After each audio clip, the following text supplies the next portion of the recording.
Hi everybody. In a normal sale, your real estate agent is free to you, the buyer. That's super nice. But when you're buying from your landlord and your landlord won't pay for your real estate agent, what are you going to do?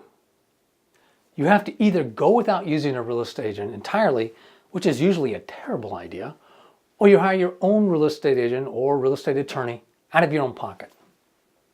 The downside of hiring your own real estate agent or attorney is, of course, the cost of hiring your own real estate agent or attorney. The upside, however, is your landlord might be more flexible on price and terms, since your landlord doesn't have to pay 5, 6, or whatever percent of the value of the entire house on real estate agent commissions.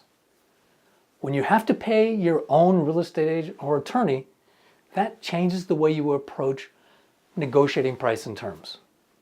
Let's say your landlord is interested in talking to you about selling the place, but your landlord doesn't want to pay any commissions to any real estate agents.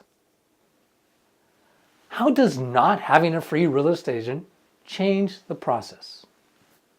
First, it changes who you negotiate with. In a normal sale, you wouldn't be talking directly to the seller in the first place. All your negotiations would go through your real estate agent. In this case, however, at least at first, you'd be talking directly to the seller, your landlord. That's a big difference. Second, it changes when and how you get a real estate agent involved. In a normal sale, since you aren't paying your real estate agent, it makes economic sense for you to make offers, even if it looks like a long shot. In this case, however, when you're the one paying for the real estate agent to draft an offer, you don't want to make any offers until you feel it's pretty likely you'll ultimately be able to come to an agreement with your landlord on price and terms. If it looks like you're getting close to an agreement on some major points like price, you might want to ask your landlord if you two are ready to get serious. If you are, you would pay for an agent to help you write up an offer. Some landlords, more jaded landlords, won't do any verbal negotiations. They'll just say something like, just send me your written offer and mortgage pre-approval letter and I'll look at it. Landlords can get a little jaded. Some don't want to waste their time talking to you until you prove that you're serious, that you can buy the place and you're in the right ballpark on price. But when they won't talk, it's hard for you to suss out the landlord, and it probably means they aren't very motivated. You might explain to your landlord in that case that you're just trying to figure out if you two are close enough on price and terms that it makes sense for you to pay out of your own pocket for a real estate agent or attorney to write up a full-blown written offer to buy the place from your landlord for your landlord to review. Nevertheless, just do the best you can with whatever information you have at the time. Check out the earlier video about how to find a good real estate agent. In addition, not having a free real estate agent changes how you use your agent.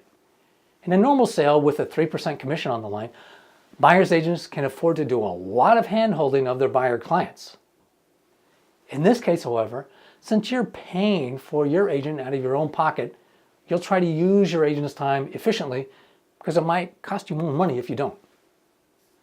You tend to do more homework on your own, and you only get your agent involved when you need to. Which brings up an actual advantage of paying for your own agent. In normal sales, some buyers have told me they felt their agents put pressure on them to accept contracts they weren't 100% on board with. If you're paying your own agent a flat fee or by the hour, they're a lot less likely to put unwelcome pressure on you to buy the place. Flat fee agents get paid whether the deal closes or not. So those are some of the big differences in the process when you pay for your own real estate agent or real estate attorney.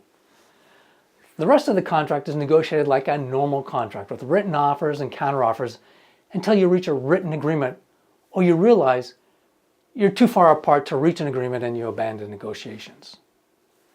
Once you're under contract, the rest of the process until closing is pretty much the same as in a normal sale. In summary, if your landlord refuses to pay for your real estate agent, your costs will be higher, but your landlord may be flexible on price and terms. You'll tend not to bring in an agent to write up your offer until you feel it's likely you can work out a deal with your landlord. The downside risk here is, of course, that you'll pay for a real estate agent, but in the end, you won't reach an agreement with your landlord and you won't buy the place. Then all the money you spent on your real estate agent would be a total loss to you. I'll talk more about this downside risk in a future video. Whether you go the real estate agent route or the attorney plus appraiser route, when you're buying from your landlord or anyone else, don't sign anything until it's reviewed by your real estate agent or real estate attorney. If anyone pressures you to sign something right away, that's a bad sign. It's perfectly reasonable to say that you have to have your agent or your attorney review everything before you sign anything. But as we'll talk about in the next video, landlords will sometimes try to talk you out of using a real estate agent or a real estate attorney.